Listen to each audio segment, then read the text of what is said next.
बहुत समय पहले की बात है। शहर की आबादी से दूर एक छोटे से गांव में रामानंद नाम का एक ईमानदार और भला आदमी रहता था। रामानंद का उसी गांव में एक छोटा सा घर था। घर में वह और उसकी पत्नी और एक छोटा सा बच्चा रहता था, जो उसकी पत्नी को अभी अभी कुछ दिन पहले ही हुआ था। रामानंद के पास जमीन तो खूब सारी थी, पर वह सारी जमीन बंजर थी। उस जमीन पर कोई भी फसल नहीं हो पाती थी, जिस कारण वह अपना घर चलाने के लिए एक मुनीम जी के घर पर काम करता था। भाग्यवान, आज मुझे मुनीम जी के पास बहुत सारा काम है। आज मुनीम जी का अनाज गांव से बाहर शहर को जाएगा, तो मैं आज खाना खाने घर नहीं आ पाऊंगा। तुम आज मेरा खाना किसी के भी हाथ मुनीम जी के घर तक पहुंचा देना। जी ठीक है, मैं समय से खाना पहुंचा दूंगी।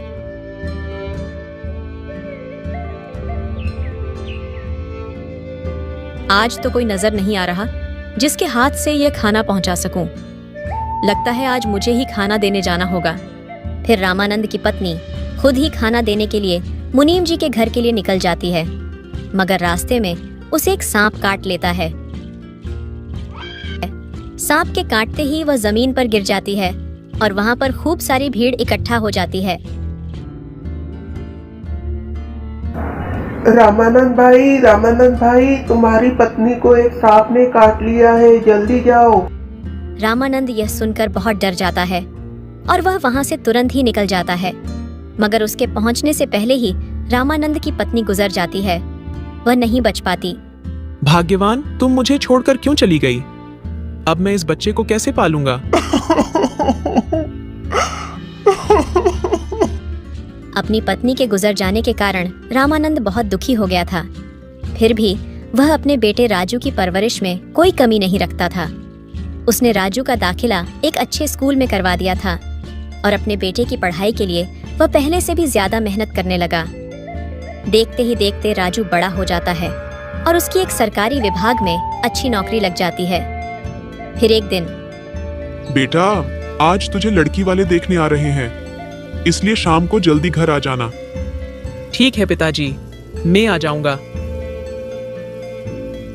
फिर शाम को लड़की के माता पिता रामानंद के घर आते हैं। आइए, आइए, आपका स्वागत है मेरे छोटे से घर में।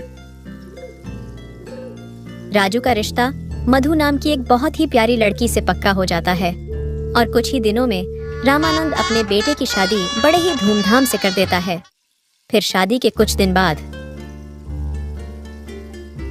मधु, ये पैसे लो और अलमारी में संभाल कर रख देना। बेटा, इतने सारे पैसे कहाँ से लाया? तेरी तो इतनी तनख्वाह भी नहीं है। पिताजी, ये तनख्वाह नहीं है। अब मैं आपको कैसे समझाऊं? पिताजी, इसे ऊपर की कमाई कहते हैं। मतलब तू लोगों से घूस देने लगा है? बेटा, तुझे तेरी माँ के गुजर जाने के बाद भी मैंने तुझे पढ़ाया लिखाया और इतनी बढ़िया नौकरी के काबिल बनाया, और आज तुम उसी कुर्सी का फायदा उठाकर गरीब लोगों से घूस ले रहा है। पिताजी, अब आपको क्या पता आजकल ईमानदारी के रास्ते पर चलने वाला जमाना नहीं है। आज जो ईमानदारी के रास्ते पर चलता है वो पीछे ही रह जाता है। बेटा, जो ईमानदारी के रास्ते से धीरे धीरे आगे बढ़ता है वो बहुत लंबे समय तक टिकता है। जो ये घूस खाकर आगे बढ़ता है वह बहुत ही जल्दी बर्बाद होता है। और अब आगे तेरी मर्जी। और इतना कहकर रामानंद अपने काम पर निकल जाता है। पिताजी सही तो कह रहे हैं कि घूस लेना गलत बात है। भला बेईमानी के पैसों से कोई चैन से रह पाया है? आज नहीं तो कल इसका परिणाम भुगतना ही पड़ता है। आप पिताजी की बात मान लो। अब तुम भी चालू हो गई। पिताजी मुझे कम सुना कर गए हैं, अब मेरा दिमाग खराब मत करो। पहले ही ऑफिस के लिए लेट हो गया हूँ। इसी तरह राजू आए दिन लोगों से घूस लेने लगा था। वह हर रोज ढेर सारे पैसे लाने लगा, पर यह रामानंद को बिल्कुल भी पसंद नहीं था। बेटा, ये मुझे पसंद नहीं है। तू क्यों मेरी बात नहीं मानता? तू मेरे लिए लोगों से घुस खाना बंद क्यों नहीं कर देता? अरे पिताजी, तुम तो मेरे पीछे हाथ धोकर ही पड़े हुए हो। ये क्या घूस घूस लगा रखा है? मैं ये घूस लेना बंद नहीं कर सकता। तुम्हें मेरे साथ रहना हो तो रहो, नहीं तो यहाँ से निकलो। आप में जरा सी भी शर्म नहीं है? कोई भला अपने पिताजी से ऐसे बात करता है? क्या वह गलत कह रहे हैं? ठीक ही तो कह रहे हैं कि घूस लेना पाप है।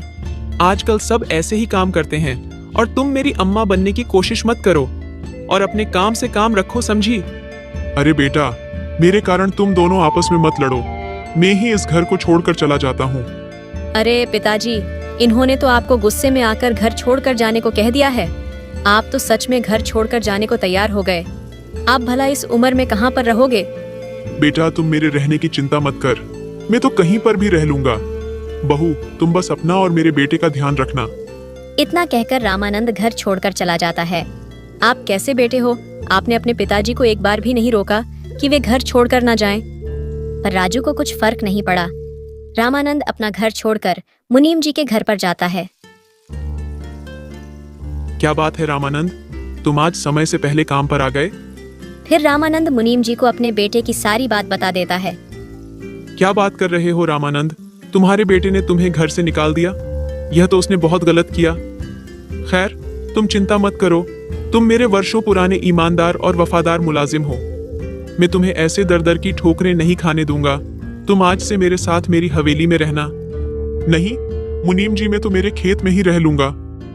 अरे रामानंद, तुम वहाँ खेत पर कैसे रहोगे भला? मेरी बात मानो, तुम मेरे साथ इसी हवेली में रहो। मुनीम जी रामानंद को बहुत बोलते हैं कि वह हवेली में ही रह जाए, पर वह नहीं मानता। फिर रामानंद अपने खेतों के बीच में एक झोपड़ी तैयार करता है और उसी झोपड़ी में रहने लग जाता है। फिर कुछ दिनों बाद, अरे आप आज इतने परेशान क्यों लग रहे हैं? कुछ हुआ है क्या? हाँ, आज मैं लोगों से घूस लेते पकड़ा गया और अब मुझे अपनी नौकरी से निकाल दिया गया है। और मैंने जितना भी पैसा घुस से खाया है वो सब मुझे सरकार को वापस लौटाना होगा। मुझे बिल्कुल भी समझ नहीं आ रहा है अब मैं क्या करूंगा। आपको तो मैंने पहले ही कहा था कि बुरे काम का नतीजा बुरा ही होता है। और पिताजी ने भी आपको कितनी बार समझाया, पर आपने उनकी बात नहीं मानी। हाँ मधु, तुम सही कह रही हो। ये सब मेरे बुरे कामों का ही नतीजा है। इधर मुनीम जी रामानंद से मिलने उसकी झोपड़ी पर जाते हैं। अरे मुनीम जी, आप आज इस गरीब की झोपड़ी में कैसे आना हुआ है? रामानंद, तुम्हारे लिए एक खुशखबरी है। ये जो तुम्हारी बंजर जमीन है, इसे एक फैक्ट्री निर्माण के काम के लिए खरीदी जा रही है। इसके लिए तुम्हें 10 लाख रुपए मिलेंगे। अगर तुम्हें सौदा मंजूर हो तो मैं बात आगे बढ़ाऊं। क्या 10 लाख रुपए मुनीम जी? मुझे तो आपकी बात पर विश्वास नहीं हो रहा है। मेरी बात पर भरोसा करो, मैं सच कह रहा हूं। ऊपर वाले ने मेरी सुन ली। उसके घर में देर है पर अंधेर नहीं। रामानंद ने अपनी बंजर जमीन बेच दी और उसी गांव में जमीन के पैसे से एक बढ़िया सा घर बना लेता है। और उधर सरकार को घूस का मुआवजा देने के लिए राजू को अपना घर बेचना पड़ जाता है और वह एक किराए के एक छोटे से मकान में अपनी पत्नी के साथ रहता है और उसे किसी और जगह काम भी नहीं मिलता। ये बात जब रामानंद को पता चलती है तो वह तुरंत अपने बेटे बहू के पास जाता है और उनसे कहता है, मेरे बच्चों में क्या तुम लोगों के लिए इतना पराया हो गया हूँ कि इतना सब होने के बाद भी तुम लोगों ने मुझे कुछ नहीं बताया? पिताजी, मैं आपके पास किस मुंह से आता? आपने मुझे कितना समझाया कि मैं ईमानदारी के रास्ते पर चलूं, पर मैंने आपकी बात नहीं मानी और उल्टा आपको घर से चले जाने के लिए कहा।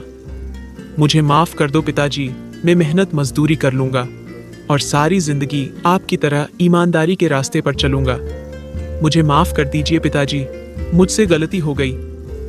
कोई बात नहीं बेटा, तुझे तेरी गलती का एहसास हो गया, मेरे लिए वही काफी है। मैंने वह जमीन बेचकर एक घर ले लिया है, अब हम सब वहीं रहेंगे। फिर रामानंद जमीन के बाकी बचे हुए पैसों से एक किराने की दुकान खरीद लेता है और दोनों बाप बेटे ईमानदारी और किफायती भाव से किराने की चीजें गांव वालों को बेचते हैं और सुख पूर्वक रहने लगते हैं।